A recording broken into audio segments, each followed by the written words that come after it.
Assalamu alaikum wa rahmatullahi wa barakatuh.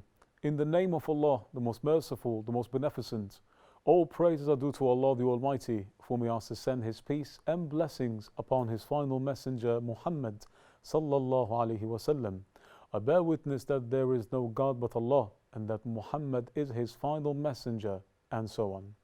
Dear brothers and sisters, welcome to another episode of Visual Addiction, an addiction of which we have time and time again made it so normal within our isolated selves to acknowledge of its existence, but the moment it's brought up in public eyes and ears, we turn a blind eye as if we have no connection whatsoever.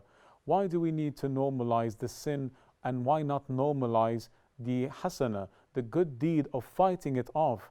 If they have the audacity of offering it with multi-billion dollars, let us have the daring personalities and challenge all that which displeases Allah the Almighty.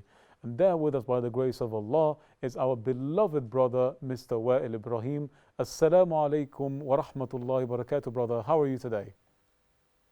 Wa alaikum assalam wa rahmatullahi wa barakatuh. Very well, alhamdulillah. I hope you're also well and fine, and everyone at your side is doing great, inshallah. Alhamdulillah. May Allah bless you and your beloved ones and family members as well. Allahumma ameen. And you too. And brother, with your permission, that today's topic really, it does have a lot of like taboo points to discuss in the culture. But again, in our program, inshallah, we're all about normalizing, talking about how we defend ourselves and how to fight off and replace these evil habits. Now, with your permission, when it comes to child pornography or child exposure in this matter, how is it that we can ward off and protect our children?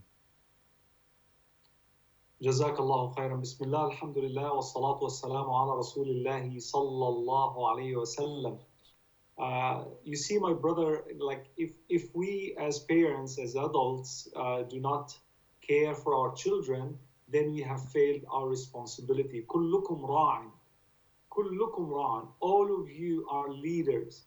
All of you are in position of authority. And Allah subhanahu wa ta'ala is going to actually ask you about those who are under your authority. So if you did not do what you can to protect and safeguard this young generation, then Allah alone knows how are we going to face Him on the Day of Judgment. May Allah subhanahu wa ta'ala protect us all. I am so proud to be living in a country like Australia, where child pornography in particular is a very, very red line. Like no one can cross. Of course, there are some people who can cross those limits via what's called the dark web, where people can produce these materials that are not traceable. But if somebody is found, inna lillahi wa inna ilayhi raji'un, they would be handcuffed in a minute. And that's why I congratulate such a government who take that strong stand against child exploitation, child pornography materials. I've seen actually people at the airport who have, I saw the police officer, and I overheard them, and they were handcuffed on the spot because they were carrying on their cell phone child pornography content. May Allah protect us all. And we are all in this. Like we all should be involved.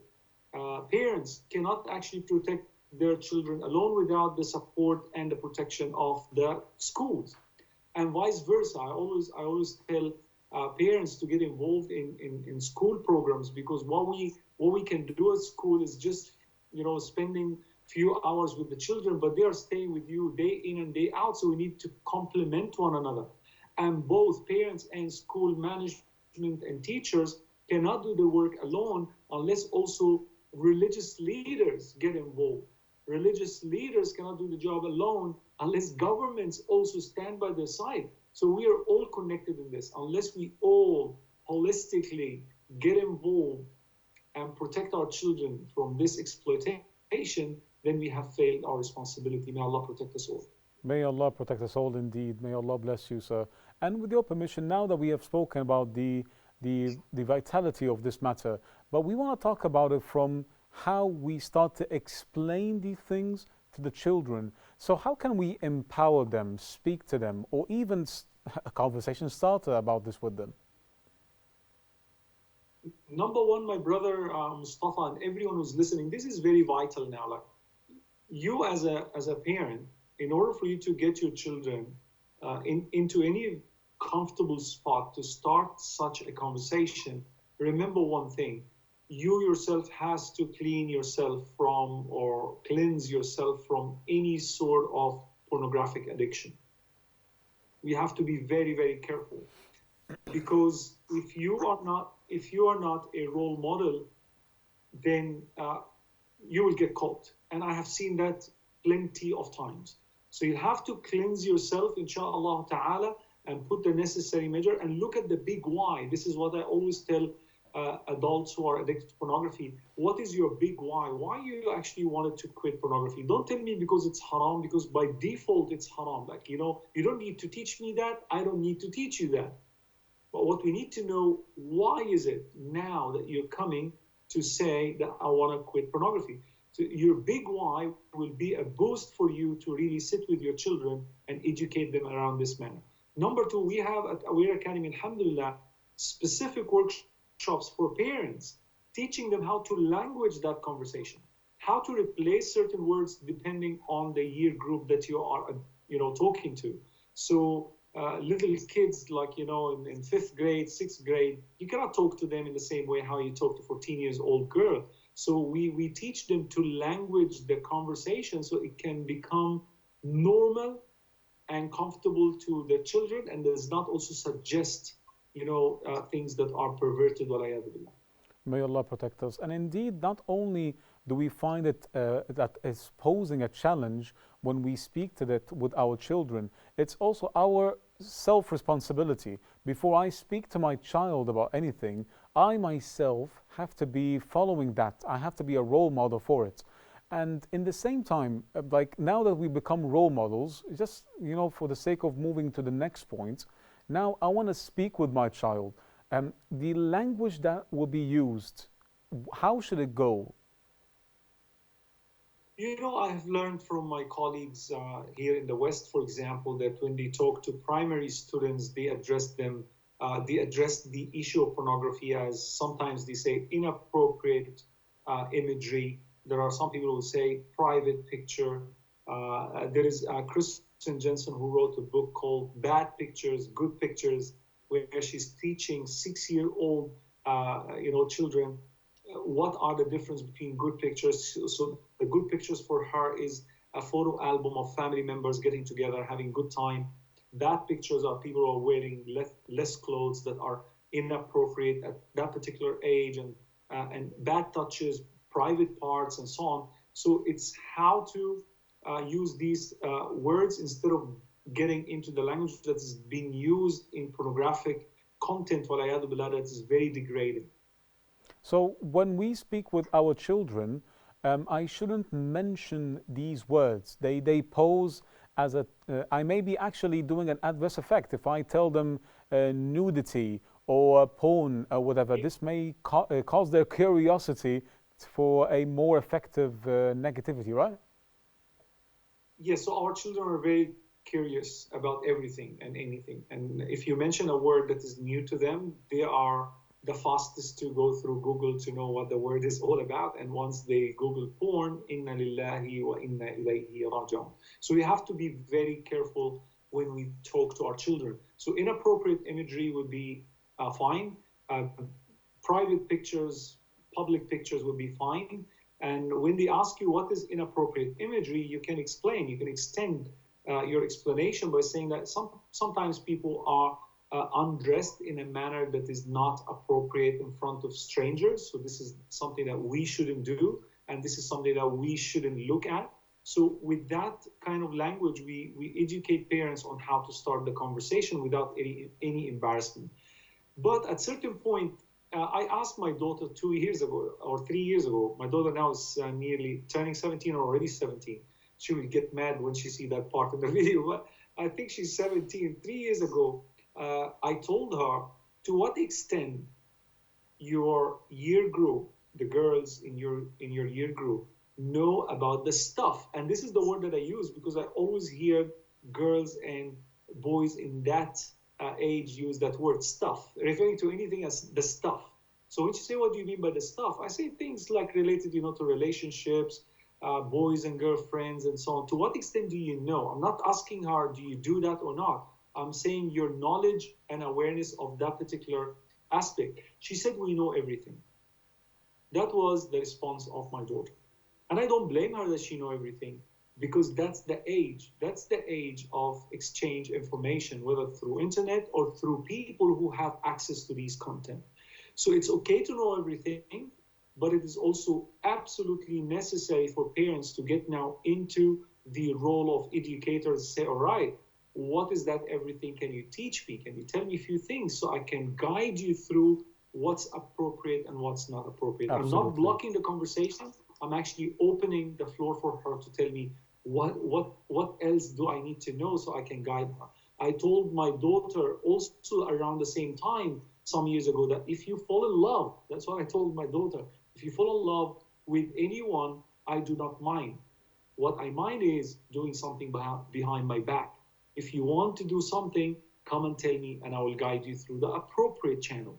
This is the kind of conversation we need to open with our children so that we can build that trust, inshallah, so that when something bad happens, they will tell us and we will be able to sort the problem out, inshallah. Very effective, very straight to the point, and may Allah protect you and your daughter and everyone in your family and the family of all the Ummah. Allahumma Ameen. Thank you very much, our dear brother, Mr. Wa'il, for your presence today, because inshallah we have to go out for a short break, and when we come back, we're going to be having a wonderful guest from one of your acquaintances. You never seem to end the surprises over there. But inshallah, once we come back from the short break, we're going to be with your beloved guest. Thank you very much for your presence today. You are most welcome. Assalamu Wa alaikum assalam. Brothers and sisters, we can all learn together that we have to be the caretakers of our family, and as the Prophet ﷺ has specifically instructed. So make sure that with the upcoming guest that we have after the break, inshallah, please have your pen and paper. I don't know if you have to ship it to you, but make sure that you have them, because she is a child abuse specialist, and inshallah we'll be able to benefit together. Until then, enjoy your break.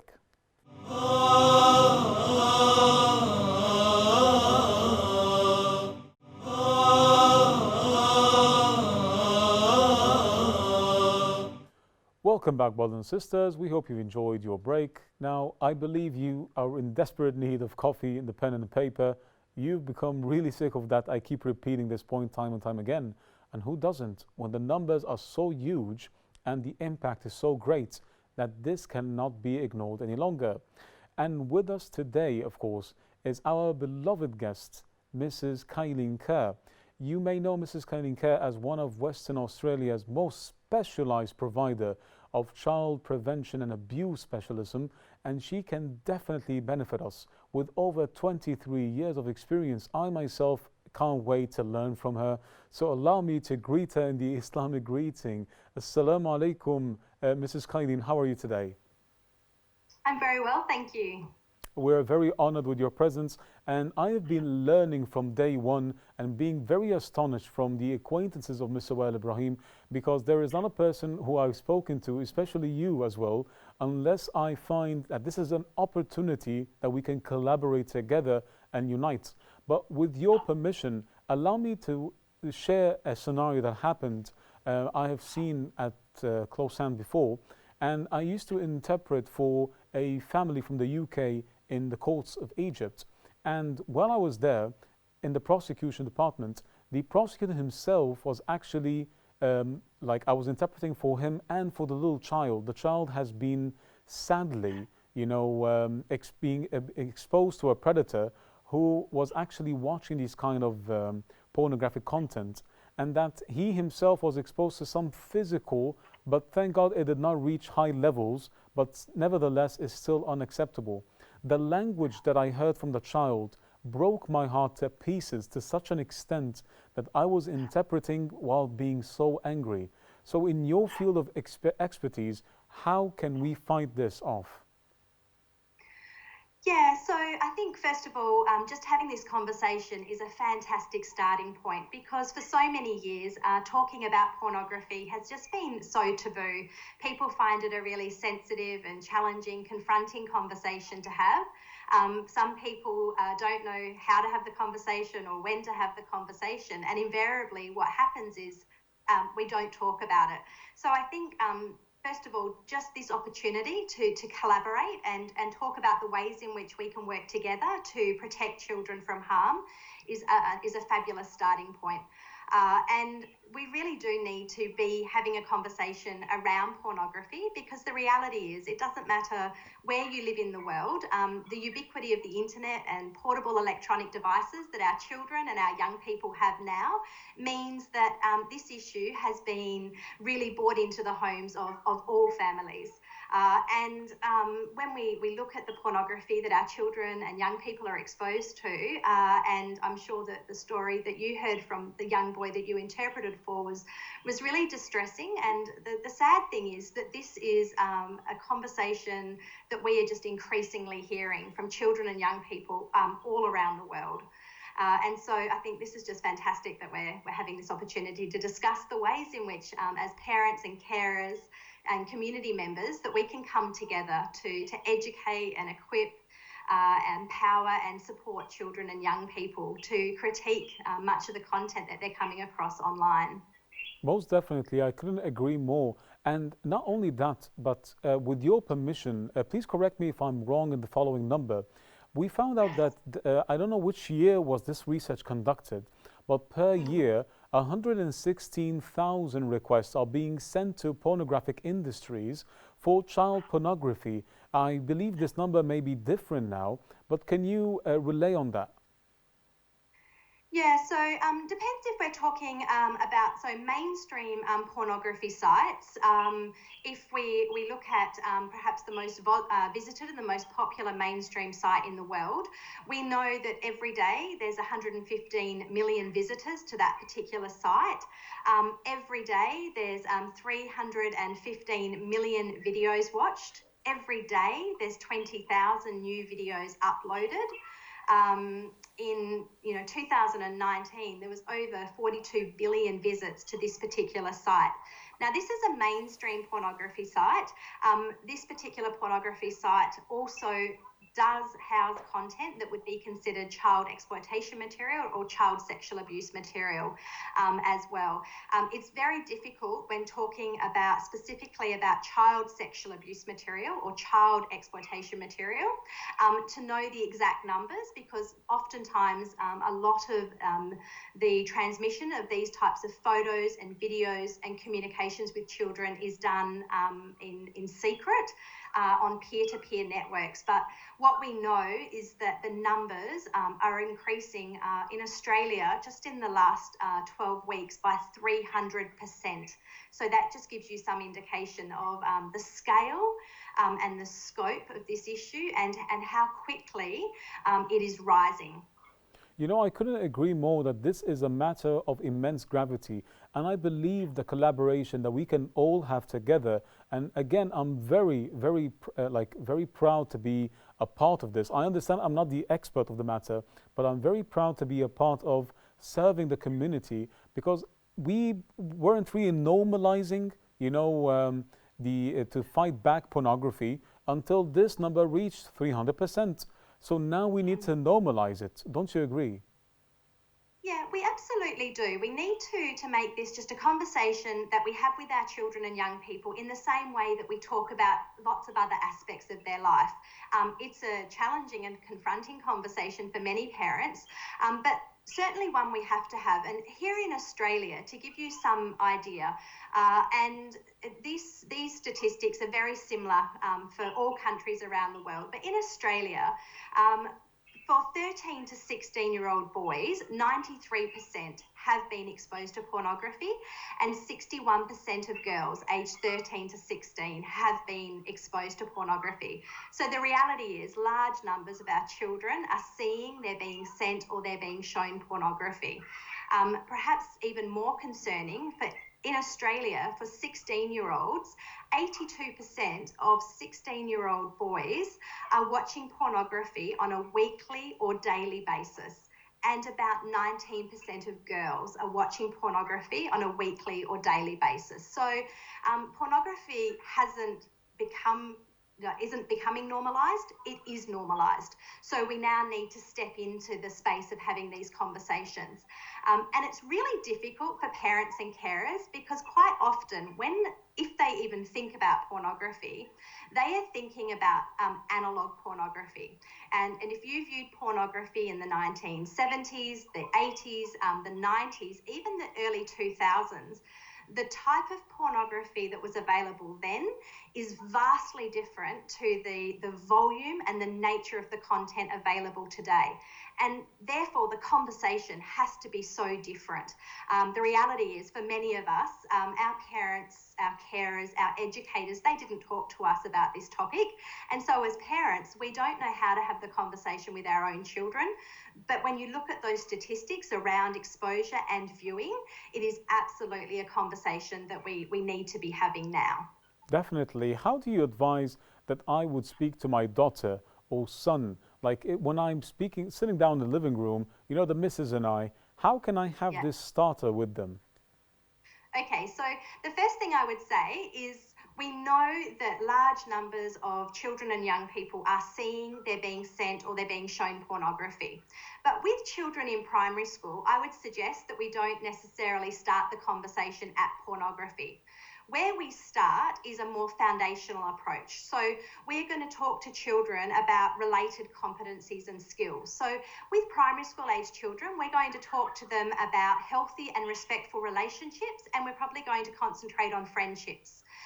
We're going to talk to children about what consent is. What does consent look like and what does it sound like? So we're talking about permission. With primary school age children, we can also be talking to them about body safety. So we can be talking to them about how to keep their bodies safe. We can talk to them about public and private body parts, public and private clothing, public and private behaviours, public and private information, and then we can talk to them about public and private photos and videos. So we don't just launch straight into talking about pornography, we ease our way into it. With primary school age children, I would recommend not using the word pornography unless the child has been exposed to pornography or has asked you about pornography using that language. So we use private photos and private videos. So a conversation that I would have with children is always be really positive, because the ubiquitous nature of the internet and portable electronic devices means that most children in primary school will now have their own device that connects to the internet and connects to everything on the internet. So what we can say to them is the internet is really awesome. It allows us to learn, it allows us to connect, it allows us to be entertained and to create content, and that is really fantastic. But we can also just let the kids know that sometimes that they might see or hear words, photos or videos that they've got questions about. So keep it really, it's very generic. So if when you're using the internet, you see any words, photos or videos that you've got questions about, please come and speak with me about that. You will not be in trouble, your device won't get confiscated, and sometimes because of what we hear or we see, we can feel a little bit uncomfortable or embarrassed, but it's still really important that you come and speak with me about that. Then we can... Please go ahead. Please go ahead. And so we're being quite generic there, and then we can be a bit more specific. So if when you're using the internet, you see any words, photos or videos that make you feel confused, scared, upset, nervous, embarrassed, gross, uncomfortable, or that you've got questions about, please come and speak with me about that. So then we're getting a little bit more specific. What we want to do is, irrespective of whether we think pornography is rude or bad and that it should not exist, we don't want to make our children ever feel ashamed about something that they have seen, they've been sent or they've been shown. So if we can, when we're talking with our children, try not to use language like they're rude photos or they're bad photos. because what will happen is the child will then infer that they're rude or that they're bad, and that then inhibits their ability to come forward and to talk to a parent. So that's some language that parents can use with their children. You can then be a little bit more specific and say to children that, because when we teach public and private, and we've spoken to them about public photos, they're ones that are okay to share on the internet and okay to share with other people. And then there's private photos. And private photos and videos would be any photos or videos that you don't want other people to see, and any photos or videos that show the private parts of your body are private, and we don't share those on the internet. That's very implementive. That's very convincing. And of course, I would love to hear more and more, but I didn't know that you were that knowledgeable. I applaud you over there, because you have a lot of experiences, and we have to speak about that in further episodes, God willing. But unfortunately, we have reached the end of our episode. So I really am disappointed, because I wanted to hear more of that. So we really do thank you, Mrs. Kayinker, for your participation and time, wishing that this will not be the last time that we speak and learn from your experience. Excellent. Thank you. You're very welcome. Brothers and sisters, you can only imagine that we had a lot more to listen from Mrs. Kayinker. She's an expert in this field, and definitely I feel really disappointed, but unfortunately we have reached the conclusion of our episode. We wish that you have benefited as I have benefited as well. And until we meet again, I bid you farewell. Assalamu alaikum wa rahmatullahi wa barakatuh.